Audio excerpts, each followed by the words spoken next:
My chicken breasts release a lot of fluid when cooked. How do I prevent this? I notice when cooking chicken breast in a pan, or in the oven, the chicken releases a lot of fluid, watering down the flavor.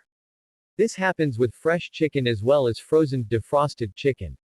How do I prevent this? Moisture release is not a result of the cooking process but of the quality of the chicken. Try the following experiment: buy halal or kosher chicken breast. Buy the cheapest chicken breast you can find. Now put 2 pans on the stove, and put the industrial chicken breast in the left pan and put the kosher, halal in the right.